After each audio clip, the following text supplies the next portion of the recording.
So, paano natin itong mga kasalukuyang krisis na nangyari sa paligid natin maging sa buong mundo? Tayo po bilang mga anak ng Diyos, ano ba ang dapat magiging respond natin o pagtugon natin? Ano ba? Yung katulad, kanina sinabi ko, mga tao nagre-reklamo. Ganun din po ba ang gagawin natin? Reklamo din? Mag-worry? Sa panahon natin ngayon, ang mag-worry, yung mga taong walang Panginoon, walang Diyos sa kanilang buhay. Pero ikaw, kapatid, kung kaya kang niligtas ng Panginoon mula sa kapahamakan ng impyerno, kaya kang iligtas ng Panginoon kahit sa kasalukuyang pangyayari sa paligid natin ngayon. Walang mahirap sa Panginoon. In fact, itong problema natin nangyari ngayon. Ito problema talaga. But this is an opportunity for us to strengthen and to grow our faith. Kasi unang-una, ang ating pag-asa, ang ating confidence ay hindi sa gobyerno, hindi sa tao, nasa Panginoon. Matthew 24:6. Makakarinig kayo ng mga digmaang malapit sa inyo at mababalitaan ninyo na may mga digmaan din sa malayo. Ngunit huwag kayong matakot. Kinakailangang mangyari ang mga ito, ngunit hindi pa ito ang katapusan.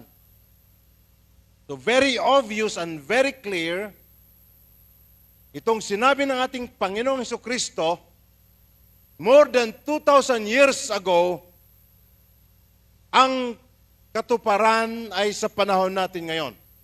Kaya itong mga naririnig at naranasan nating gulo, hindi po ito aksidente. Sinasabi na po ito ng Panginoon, noon pa. Para ang magiging reaksyon natin, para huwag kayong matakot. Grabe si Lord, biro mo. Una-una, hindi po kalooban ni Lord itong gera, ha? Hindi po si Lord ang may pakanan nito. Okay? Hindi po si Lord nakikita. Our God being the powerful, alam at nakikita niya ang mga pangyayari sa future. Kaya alam niya, sa panahon natin yan, ito na ang mangyari. Pero sinabihan niya tayo, ahead of time, na huwag tayong matakot. Kasi kinakailangan ito.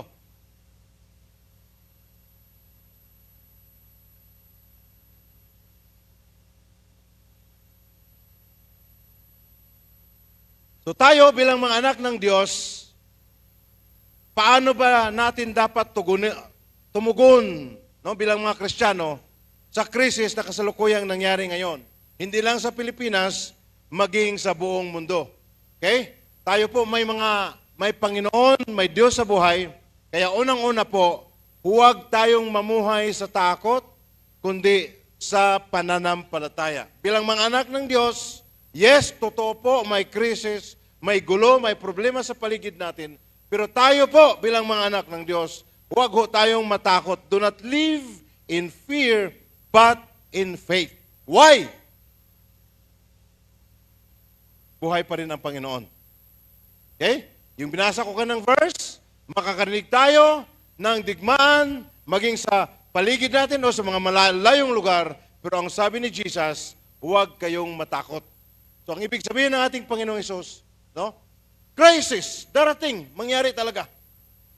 May crisis na mangyari talaga sa buong mundo. Pero ang sabi ng Panginoon, ikaw, anak ng Diyos, huwag kang pabalisa. Huwag kang matatakot. Dahil kahit sa kaguluhang ito, ang Panginoon pa rin ang Diyos, ang Panginoon pa rin ang may control.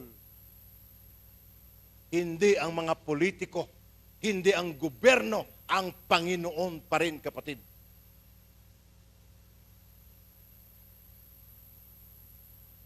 Pero mo, sinabi ni Jesus, ito more than 2,000 years ago, ibig sabihin, hindi ho na-surprise ang Panginoon. Hindi siya na-surprise. Alam niya kung ano ang exactly detail na mga pangyayari. Hindi siya na-surprise. Kasi alam niya, kaya tayo po dapat hindi din tayo masurprise kasi sinasabihan na po tayo ng ating Panginoon ahead of time. Okay? So, may gulo, hindi natin naiwasan. Sa lukuyan, in fact, kung pag-aralan po natin ang buong Bible, lalo na po sa Book of Revelation, ito po, hindi pa po ito sapat. Meron pa po. Mayroon pa po. Natatandaan ninyo, nung nagkakaroon po ng pandemic sa COVID-19, di ba? Akala natin, yun na po ang katapusan. Sarado buong mundo. And then, after a few years, nagbukas ulit. Nandito tayo ngayon. Hindi natin inasahan, nagkakaroon ulit ng gera. May gera.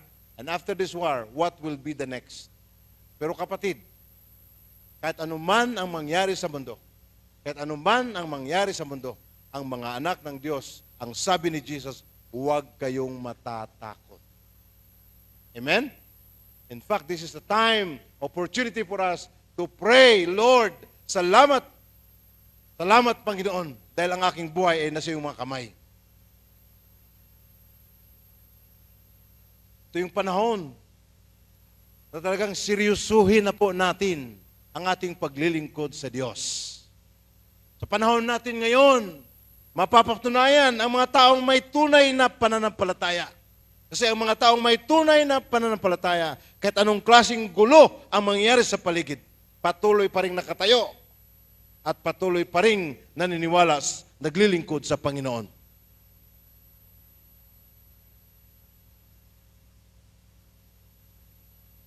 Huwag ko tayong mabalisa. Do not panic like the world. Okay? Ang mundo ngayon ay talagang, hindi lang Pilipinas, maging buong mundo, talagang nasa panic mode. Pero ang mga anak ng Diyos, hindi nagpapanik. Amen? Tataas at tataas man ang presyo ng mga bilihin, ang Panginoon ay Panginoon pa rin at hindi mababawasan kahit kailanman ang kanyang kapangyarihan to provide sa lahat ng ating mga pangangailangan. Amen? Kaya mga magulang, mga nanay, mga tatay, huwag kayong matatakot. Paano na lang ang edukasyon ng aking anak? Kapatid, unang-una, hindi po kayo. Hindi ho ikaw ang nagpapaaral ng anak mo, instrumento lang po kayo, si Lord. Paano na lang ang aking pamilya? Ano ang pangangailangan namin? Paano namin may provide? Kapatid, ang provision ay hindi nanggagaling sa iyo, sa Panginoon.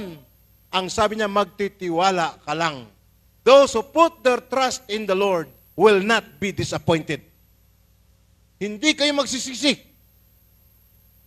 I-bless at i-bless ni Lord yung mga taong tapat na naglilingkod sa Kanya. Yes, mararamdaman natin ang unos. Mararamdaman natin ang problema. Pero hindi ito makakadurog sa ating puso dahil alam natin ang Panginoon ay Panginoon pa rin. Hindi nababawasan ng Kanyang kapangyarihan. Palagi kong sinasabi rito, hindi nakadepende ang provision ng Panginoon ay hindi nakasalalay, hindi nakadepende sa ekonomiya ng bansa, ng mundo. Aabot man ng kahit gaano pa kataas ang increase ng presyo ng mga bilihin, kayang i-provide ni Lord ang lahat ng pangangailangan ng kanyang mga anak. Kung kayo'y kanyang pinapakain noon, patuloy niyang papakainin kayo ngayon. Mga anak ninyo, mga magulang, huwag kayong mag-alala. The Lord will provide para sila po ay makakatapos. Ang kailangan lang ni Lord sa iyo is your faithfulness to serve Him. Magtitiwala tayo sa Kanya. Amen? Kaya ano ang response natin? Be positive. Be positive. No, huwag ko tayong mabalisa. Dahil hindi titigil si Lord para papakainin ang Kanyang mga anak. Sabi nga niya doon sa Matthew. Di ba? Sabi niya doon sa Book of Matthew, sa Matthew chapter 6, for 3 times, inuulit ng Panginoon, do not worry. Una, do not worry about your life. Huwag kayong mabahala. Mag-alala. Sabi niya, tingnan ninyo ang mga ibon. Hindi nagtatrabaho. Pero, hindi sila nagugutom. Kasi may mga palay ang IFL, kinakain nila.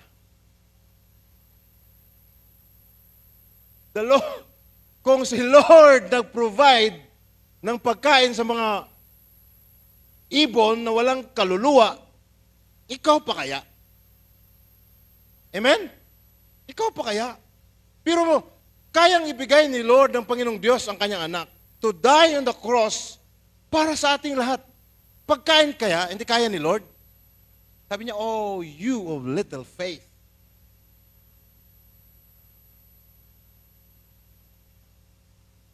Do not worry about your life. And then sabi pa niya roon, do not worry about the food na kakainin. Do not worry about your clothes. Sabi pa niya, tingnan niyo yung mga halaman. Ang ganda-ganda. Si Lord po ang nagbigay ng buhay noon. Kung yung mga halaman ay binibigyan ni Lord ng ganong kaganda, kayo pa kaya? Hindi kayo magkukulang dahil sa Panginoon. And He said, do not worry about your tomorrow. Kaya tayo nagiging depressed, no? Kasi yung bukas, hindi pa nga dumating yung bukas, pinoproblema na natin. Di ba? Sabi ni Lord, wag ganyan. Kung binuhay ka ni Lord ngayon, bubuhayin ka ni Lord bukas. Kung binigay ni Lord ang mga pangangailangan mo ngayon, ibibigay ni Lord ang iyong pangangailangan bukas. Huwag mong isipin, ano kayang kakainin ko bukas? Ano kayang mapagkakitaan ko bukas, kapatid? Unang-una, gagawin mo, Lord, bukas, ano man ang mangyayari, ang buhay ko ay nasa iyo. Bukas, ako'y maglilingkod pa rin sa iyo. Di ba? Lord, bukas, kung buhay pa ako, ang buhay ko ay nasa iyo pa rin. Bahala na si Lord. Yung principle ng yung Matthew 6:33, effective pa rin yan kahit sa panahon natin ngayon. Seek first the kingdom of God. And all these things, kahit lahat ng mga worries mo, pangangailangan mo, kayang idagdag ng Panginoon. Basta uunahin natin siya. Amen? So bilang mga anak ng Diyos, ano po ba ang magiging reaksyon natin? Magiging respond natin sa panahon ngayon? Huwag matakot. Sa halip, magkakaroon ho tayo ng pananampalataya. Number 2, stay anchored in God's Word. Ayun. Stay anchored or manatiling nakaangkla or nakakunik sa salita ng Diyos. Alam niyo yung barko, di ba? Yung principle ng barko. Kahit gaano kalakas yung bagyo, yung unos, yung hangin, sa gitna ng dagat, kung ito po ay nakaangkla at connected doon sa kanyang anchor, mararamdaman niya ang lakas ng unos, pero hindi siya nadadala kahit saan. Nandoon pa rin siya. Dahil naka-anchor, naka-angkla. Ang mga anak ng Diyos, kahit gaano kalakas ang unos na mararanasan, pag tayo po ay naka-angkla sa Word of God, hindi tayo nabubuwal. Kaya hanggang ngayon, patuloy namin kayong encourage, kapatid. Huwag ho nating itigil ang pagbabasa at pag-aaral sa salita ng Panginoon. Itigil mo lang yung paghinga mo, huwag lang ang pagbasa ng Word of God. Nga? Ganun kahalaga ang Word of God sa buhay natin. Kaya madali tayong nabubuwal eh. Kasi wala tayong pinanghawakan na salita ng Panginoon. Study the Word of God. Sabi ni Jesus, in the last days, darating ang maraming mga false teaching. Darating ang maraming mga false teachers. At paano natin sila malalaman kung hindi tayo nagbabasa ng salita ng Panginoon? Kaya salamat po sa lahat ng ministry. Napapansin ko doon sa group chat natin, sa young people, meron na ho silang mga Bible readings. Praise God for that. Sa mga men, mayroon mga Bible readings. Praise the Lord. Sa mga women, may mga Bible readings. Kapatid, huwag ho nating itigil yan. Amen? At kung may meron man sa inyo dito ngayon, tumigil na sa pagbabasa ng salita ng Panginoon, kapatid, I would like to encourage you. Hindi pa huli ang lahat. Bumalik tayo sa salita ng Panginoon. Psalms 119 verse 105, ang salita niyo ay katulad ng ilaw na nagbibigay liwanag sa aking daanan. Madilim ang mundo ngayon. Madilim at hindi mo nakikita at hindi mo alam ang direksyon. But if you have the Word of God in your heart, it will give you light. And this will, di ba pag may liwanag, may kapayapaan. Nakikita mo yung direksyon, nakikita mo yung daanan mo. Alam mo kung saan ka pupunta. The Word of God is the light sa ating daanan. In these difficult situations, the more na kailangan natin ng Word of God. Kailangan magiging maingat tayo. Hindi po lahat nakapost sa social media. Hindi po lahat ng mga nagpipreach sa social media ay nagpipreach ng katotohanan. Be extra careful pag kayo po ay nakikinig sa mga preachers na hindi niyo kilala. Kaya the best way para malaman ninyo, kayo mismo ang magbabasa ng Word of God. Salita ng Panginoon. Noon pa, panahon ng Old Testament, sinasabi na naman, inuutos na ng Panginoon, ituro ninyo ito ang aking kautusan, ituro ninyo sa inyong mga anak. You meditate day and night. And Jesus showed that, pinapakita ni Jesus sa atin kung gaano kahalaga ang salita ng Diyos. We cannot survive. Kung wala tayong Word of God, para tayong mga sundalo na walang baril, walang rifles. Diba? Sundalo ka, pupunta sa bundok, harapin mo yung mga kalaban. Ang dala mo lang, baon, pagkain, wala kang rifles. Anong magagamit mo against the enemy? Pagtawanan ka lang. Ganon din ang mga Christians na hindi nagbabasa ng Bible. Wala tayong weapon. Paano natin haharapin ang kalaban kung hindi tayo nag-aaral ng salita ng Panginoon? For how many times you heard the story of Jesus in Matthew chapter 4? For 3 times he was tempted by the enemy. Ginagamitan pa nga siya ng verse. Grabe, alam niyo, napapansin niyo si Satan, may memory verse. Pero hindi siya Christian, ha? Hindi kasi ibig sabihin, hindi kasi matik yun, na pag may memory verse ka, Christian ka na. Hindi. You must apply the Word of God. Amen? Si Satan, may memory verse, walang application. May mga tao ngayon, daming memory verse. Oo. Pero ginagamit lang nila para pang-debate. Tayo po nag-aaral ng Word of God, hindi po pang-debate. At hindi natin ginagamit pang sukat, pagiging measurement, na kayo mali, ako tama. Hindi. Nag-aaral tayo ng Word of God para mapapakain natin ang ating sarili. Amen? Hindi tayo naglalagay ng verse sa social media para matamaan siya. Ha? Ganun minsan ang mga motive natin, di ba? Naglalagay tayo ng verse doon sa social media para sa kanya to. Oh. Hindi para sa iyo muna. Amen? Nag-aaral tayo ng Word of God para sa iyo, hindi para sa iba. Kaya ganun kahalaga po. Kaya si Jesus, nung sila po ay nagkaroon na-encounter niya si Satanas, wala. In His human form, Jesus, wala siyang maraming salita. Hindi madaldal ang ating Panginoon. Unang tukso. Oh, kasi alam ni Satanas, gutom si Jesus kasi prayer and fasting siya for 40 days. O gutom ito si Jesus. O ito, may bato. Ito, malaking bato to. Galing pa to sa Eiffel. Gawin mo tong tinapay. Tinagot pa ni Jesus, chicken, kaya ko yan. Wala eh. Sabi ni Jesus, hindi ang tao mabubuhay sa tinapay lamang, kundi sa pamagitan ng Word of God. And then, sinabi pa ni si Satanas, sige, ibibigay ko sa iyo ito lahat. Hindi, pangalawa, mula rito sa pinakatuktok ng bundok, tumalon ka. Ha? Tumalon ka. Kasi, sabi ng kasulatan, sabi, alam talaga niya. Kinukot pa niya yung sa Psalms, I think that's Psalms 39 ba yun? Tutulungan ka ng mga anghel para hindi man lang makakalapat sa lupa ang mga paa mo.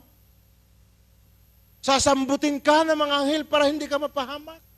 Yun ang ibig sabihin ni Satanas. Si Jesus ba ay naniniwala agad dahil verse ang ginamit?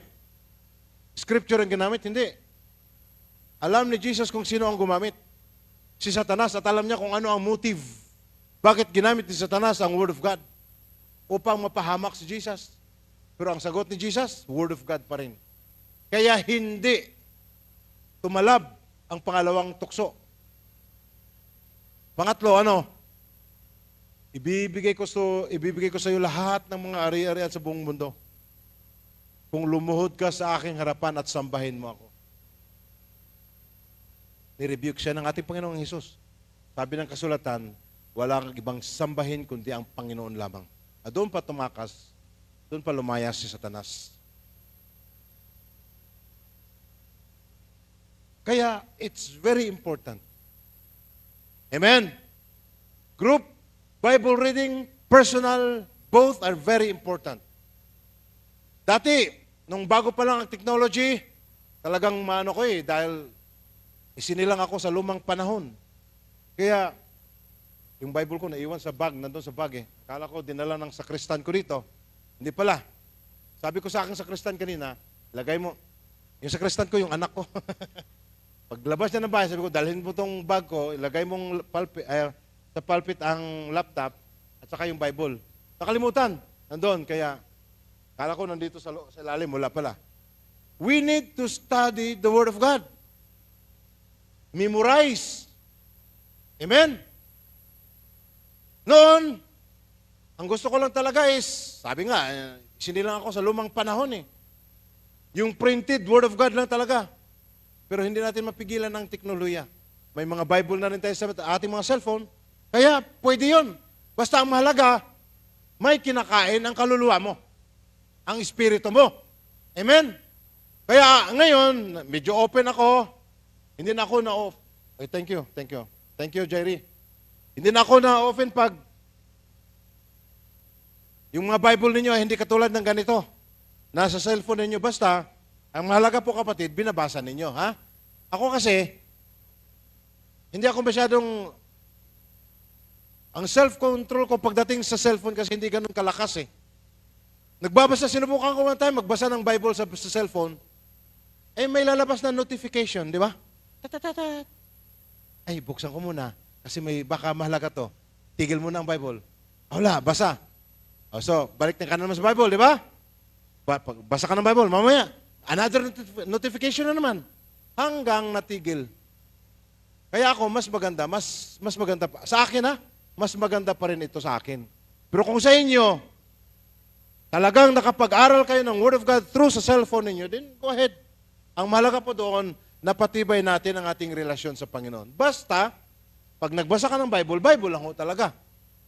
Pagdating doon, personal, mo na yan, pananagutan sa Panginoon. No? Ikaw at ang Panginoon. Kung talagang you spend time reading His Word through the phone. Pero ayaw ko nang ipipilit sa inyo. Ayaw ko na kayong pilitin. Kasi pag pinilit ko, baka ma-imperno pa kayo dahil sa ako pang sisihin ninyo. Pastor naman, talagang pinipilit yung lumang panahon nila. Okay lang yun. Gagamit kayo ng mga cellphone gamit kayo ng Bibles, mga Bible doon sa cellphone niyo, basta may time kayo sa Word of God. Okay yun? Sino bang nagdala ng Bible ngayon? Ang ganito. Si Nanay Uyi ilang eh. Dalawa. So dalawa lang ang makaka-receive ng GCash. Ay, hindi GCash. G lang, G. Walang cash. Sino ba ang may dalang cellphone ngayon? Itaas kamay. Nahiya pa. Alam ko na. Ako nga, may cellphone na. May cellphone ako. Lahat tayo may cellphone, di ba? O sino po ang may Bible app sa mga cellphone nila? Kasi kung wala, nako, magsisisi na kayo. O, magbasa kayo ha. Maganda rin ito kasi, kahit saan ka na, sa jeep ka, pwede kang magbasa. Ito naman kasi, pag nasa jeep ka, binubuklat mo, lahat ng tao nakatingin sa'yo. Ano ba to? Para namang, di ba? Magiging viral ka. Okay? So, it's up to you guys. Kung cellphone, nasa cellphone ang mga Bible niyo, go ahead. Basta pinaka-importante po, yung relasyon ninyo sa Panginoon ay na-establish. Ha? Okay? So, stay anchored in God's Word.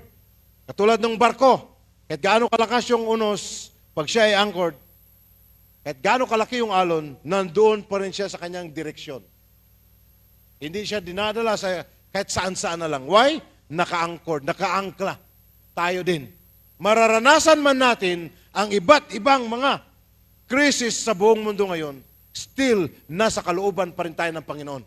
Hindi tayo manghihina, hindi tayo ma-discourage dahil founded tayo sa Word of God. Ito lang talaga. Okay, next point.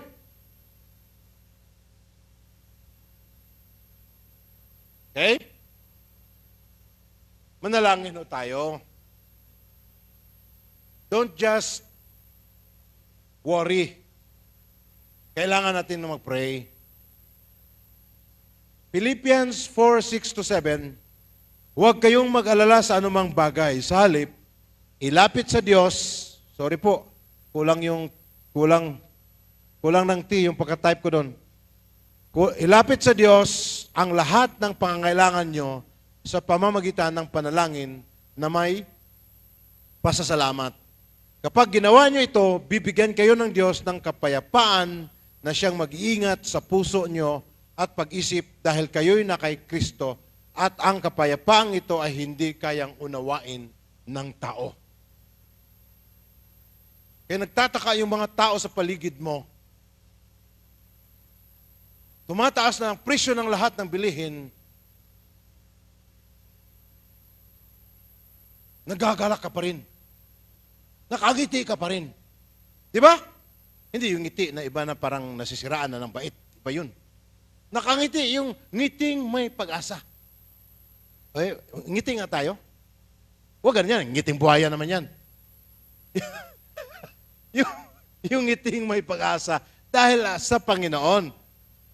Amen? Wala eh. Pray. Don't just worry. Dapat tayong manalangin, huwag lang tayong mag-alala. Ibigay natin sa Panginoon ang lahat. Bibigyan niya tayo ng kapayapaan. So instead of worrying, instead of overthinking, instead na ma-stress tayo, no? Dalhin natin sa Panginoon ang lahat through prayer. Through prayer. Huwag ko nating kargahin. Alam ba ninyo, according to the research ng World Health Organization, tumataas po ang, dumarami po ngayon ang na-stress. In fact, tumataas po ang percentage ng mga, lalong-lalo na pa sa young people, mga nag-suicide. Tumataas po, according to the data, ha? Kaya magiging maingat tayo. Bakit tayo nagiging stress tayo? Dahil walang pag-asa, walang kapayapaan. Pero kung tayo ay na kay Kristo, bibigyan na tayo ng kapayapaan na sabi rito, kahit yung ibang tao, hindi ka maintindihan. Bakit may pag-asa ka pa rin? Very positive pa rin yung pamumuhay mo. Very positive pa rin yung reaction mo kahit ang gulo-gulo na sa paligid. Why? Because you have Christ. At ang pag-asa mo ay hindi dito sa lupa. Nasa Panginoon natin. Kaya pangatlo, anong gagawin? Pray. Don't just worry. Huwag kayong mag-alala sa anumang bagay. Anumang bagay. Ano bang pangailangan mo ngayon? Amen? Dadalhin mo sa Panginoon. May worry ka? Lord, I give this to you, Panginoon. My family, Lord, I surrender them to you. Maraming mga bagay po na hindi na natin kayang hawakan. And God allows this para tayo ay makakalapit sa Kanya. Amen. Pray. Panahon natin ngayon, prayer. Prayer. Hindi makakatulong pag nag-worry tayo. Sabi nga ni Jesus, ilan sa inyo ang nadagdagan ng buhay? Pag nag-worry kayo. Pag nag-worry pala tayo, mas pinapaikli natin ang ating buhay. Kasi pag pinapansin na natin ang worry, doon na pumapasok ang depression, hopelessness, at magkakasakit. At palagi tayong nag-worry, sabi sa research, ang mga, alam mong mga tao na palaging nag-worry, kasi palaging taas ang BP. Tapos study yan. Kaya tingnan mo yung BP mo, baka masyado nang mataas. Kasi, palagi kang nag-worry. No? Kahit anong inom mo ng gamot, hindi pa rin bumababa yung dugo mo. Why? Hindi pala sa hindi pala sa gamot. Dahil nasa mind. Kaya isuko ho natin sa Panginoon. Salamat sa Diyos dahil sa panahon natin ngayon, alam niyo, very accessible ang Panginoon. Anytime, pwede tayong mag-pray. Anywhere, walang time limit. Grabe, noong unang panahon. Kung gusto lang mag-pray, gusto lang mag-worship sa Lord, kailangan lang pumunta sa temple. Sa atin ngayon, kahit sa loob ng CR, pwede kang mag-pray. Grabe. I hope naintindihan natin gaano ka-powerful ang Panginoon.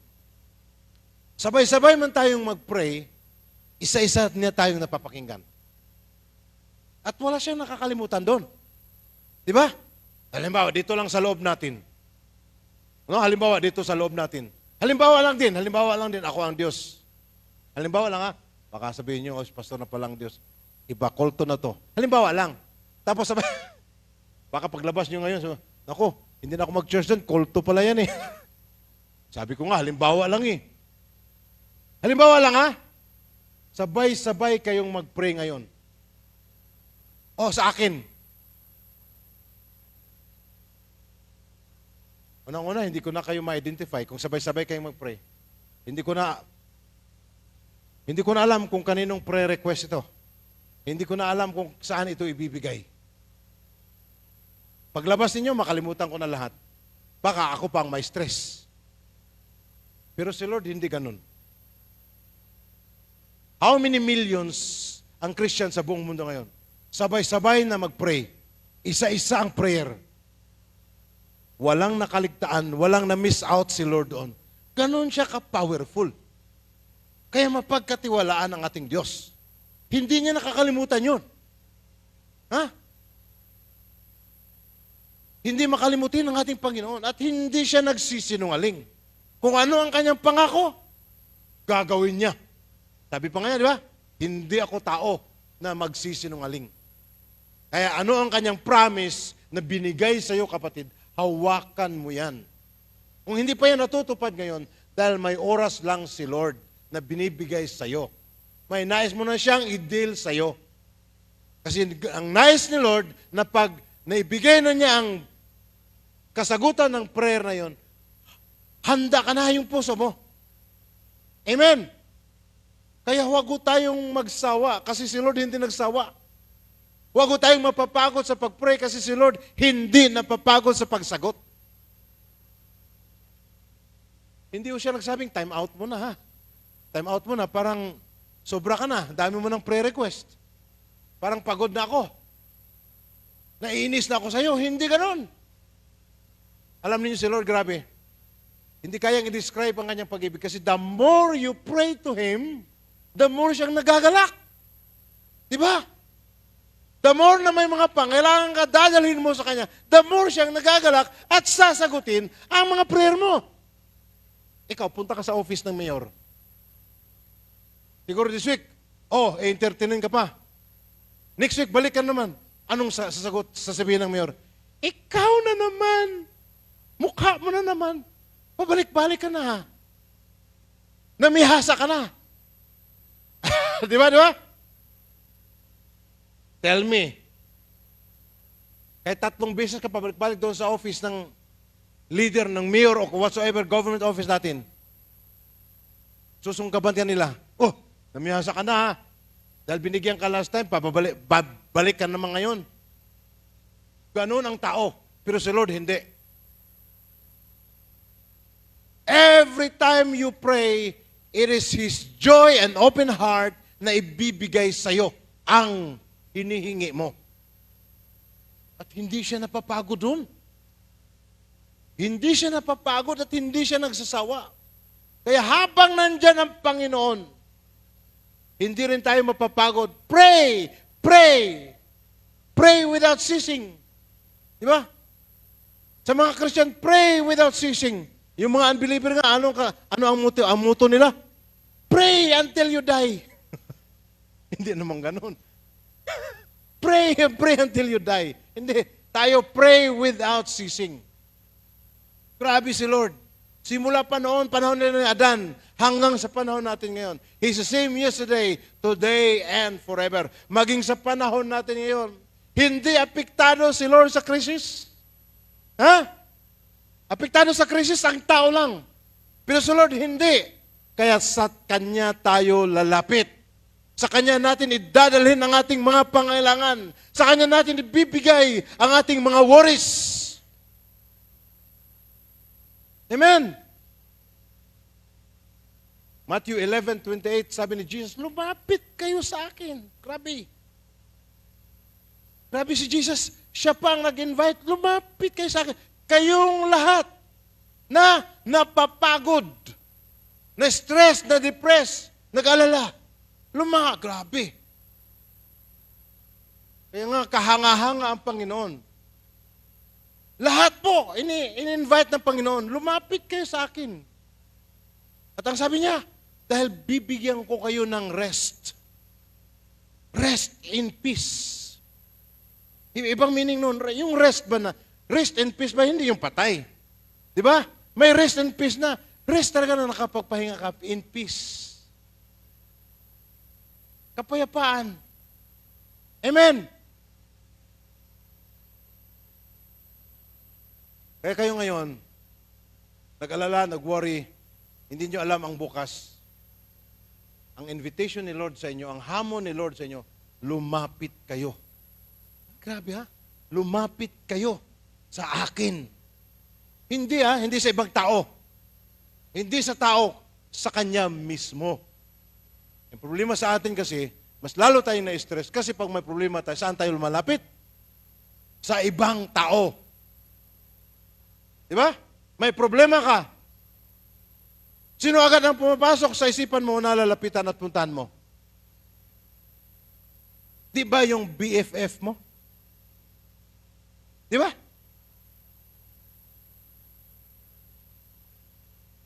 Pupunta na lang tayo kay Lord.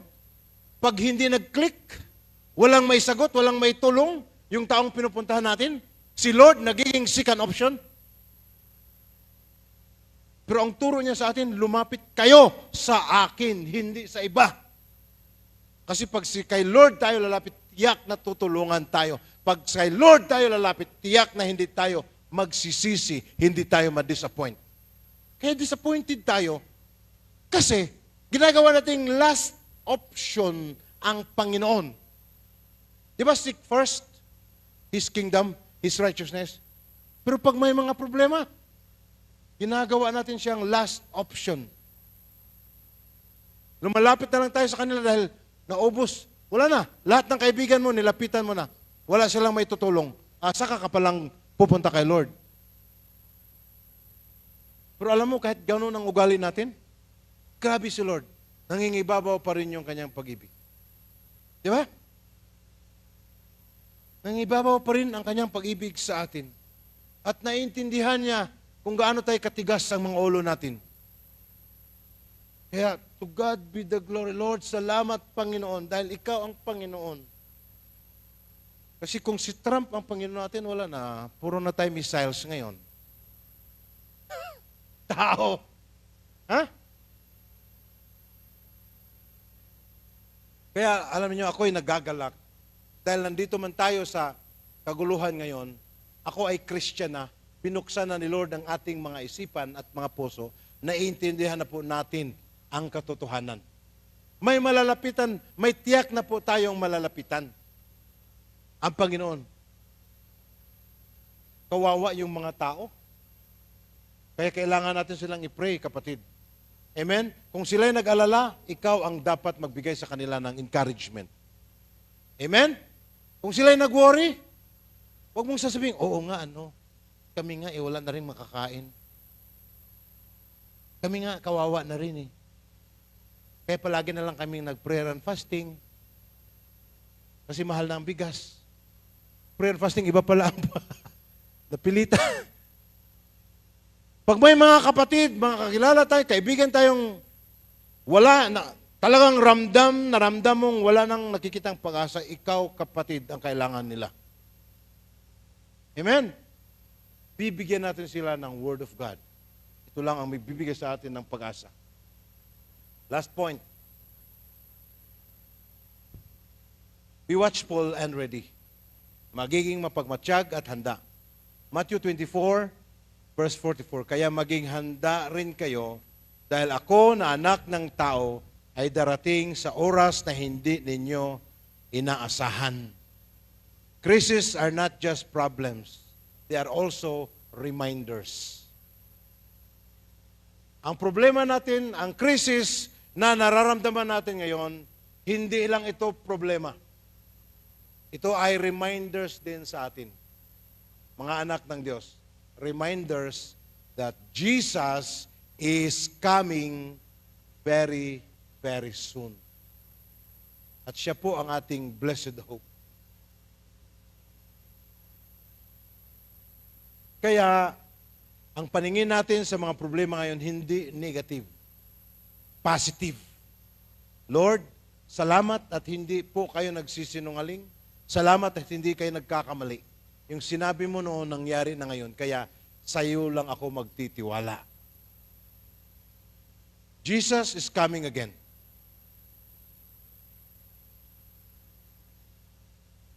Jesus is coming again. Alam natin, napakalapit na po. At ang sabi niya, ang kanyang pagdating, ang kanyang pagbabalik, ay katulad ng isang magnanakaw. Katulad ng isang magnanakaw. Bakit? Hindi mo alam kailan, anong oras papasok at darating sa bahay ninyo ang magnanakaw. Di ba? Alam ba ninyo? May nakakaalam ba? Hindi mo alam, mamayang gabi or anytime. Wala tayong idea, either sa umaga or sa gabi, na may papasok at darating ang magnanakaw. Ganun ang kanyang pagbabalik. Hindi natin alam ang oras, hindi natin alam ang taon, whatever, anong oras, anong araw, hindi natin alam. Ang alam lang po natin na malapit na dahil sa mga binibigay niyang signs. Signs lang po ang binigay niya para tayo po ay makapaghanda. Araw-araw, tayo'y mamumuhay na may preparasyon. Di ba? Lord, anytime pag darating na po kayo, handa na po ako. Handa na po ba tayo? Ito yung pinakamahalaga, kapatid. Ito yung pinakamahalagang paghahandaan natin, ang pagbabalik ng ating Panginoon. Ang pagbabalik ng Panginoon, ang kanyang isasama sa langit, sino ba? Yung mga taong handa na. Paano tayo nagiging handa? Dahil binigay na natin ang ating buhay. Sinuko na natin ang ating buhay sa Kanya. Tinanggap natin siya bilang Panginoon at tagapagligtas. Nagsisisi na po tayo sa ating kasalanan. Yan ang mga taong handa na sa pagbabalik ng ating Panginoon. Hindi natin kailangang maging relihiyoso. Amen? Hindi ho natin kailangang magiging relihiyoso. Ang kailangan ng Diyos, hindi relihiyoso. Mga anak, mga taong may takot sa Kanya. Tatanungin ko ulit kayo ngayon. Kayo ba'y handa na po sa pagbabalik ng Panginoon. Kasi sa pagdating ng Panginoon, hindi po pwedeng doon ka palang magsisisi. Hindi po.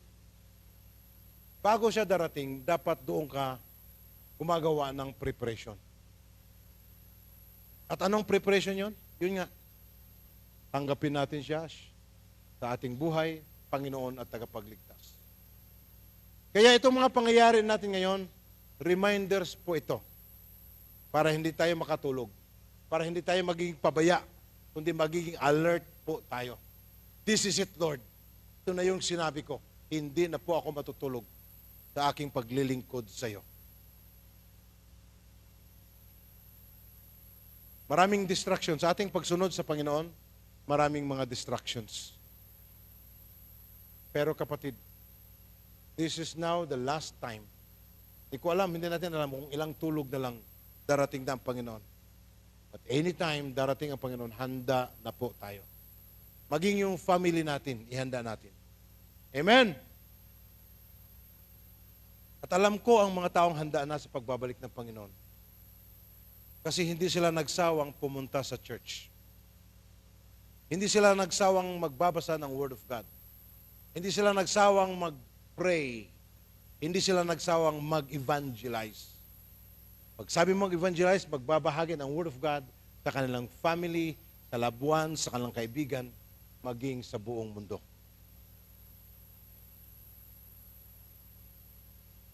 Sa pagbabalik ng Panginoon, doon po natin mararanasan ang totally complete and totally buhay na masagana na walang problema. Pagbabalik ng Panginoon, mangyari po ito once lang. After that, wala na. No more second chance. Kaya right now, mga kapatid, kayong mga matagal na po naglilingkod sa Diyos, the more na magiging seryoso tayo sa ating relasyon sa Kanya. Amen? Iseryoso po natin. Hindi po natin gawing biro or yung para bang ang pagpunta mo sa church, ang pagbasa mo ng Word of God, ang pag-pray mo ay parang ano lang, pag may time lang. Nandito na po tayo sa panahon na ang lahat po ay magiging intentional. Sadyain mo talaga. Jesus is coming very soon. When the world is shaking, panahon natin ngayon, buong mundo niyayanig. Pero ang mga anak ng Diyos, hindi nayayanig. We are not shaken. We are founded sa Word of God. Hindi tayo nawawalan ng pag-asa. Next week, another price gas increase. Kung another week tataas man ulit, hindi natin alam. Pero kapatid, these things, ang mga situation ito, ay hindi makakapigil sa ating pananampalataya sa Panginoon. Amen? Sabi ni Paul, itong mga karanasan natin ngayon, itong sufferings, paghihirap natin ngayon, pansamantala lamang. At ang lahat ng ito ay hindi maihahambing sa glory na inihahanda ng Panginoon sa lahat ng mga anak ng Diyos.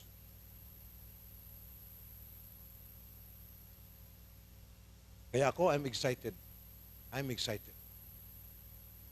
Kailangan lang ho natin ngayon focus. Focus na po tayo. Marami tayong mga burdens na dapat natanggalin. Hanggang ngayon, nandun pa rin yung galit sa puso mo. Tanggalin mo na yan, kapatid. Kaya hindi bumababa yung blood pressure mo eh. Kasi nandun pa rin yun eh. Tanggalin mo na yan. Magpatawad ka na. Release forgiveness. Amen? Release forgiveness. At pag may mga naririnig kayo, ask the Lord na hindi ka na makapag-react negatively. Ask the Lord na pag may naririnig tayong mga hindi magagandang mga kwento, Lord, I don't want to react. Ikaw na po ang bahala. I don't want to be stressed, Panginoon. Gusto kong makafocus sa iyo. Concentrate na po tayo sa ating Panginoon.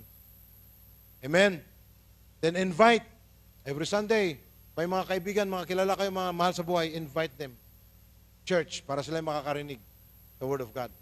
Pero mas maganda, bago sila nakarating sa church, nasabihan mo na ng salita ng Panginoon. Amen? Are we ready for the coming of the Lord? Itong gera, gutom, na nangyari ngayon, mga calamities, mga reminders po ito sa atin. Alam ba ninyo?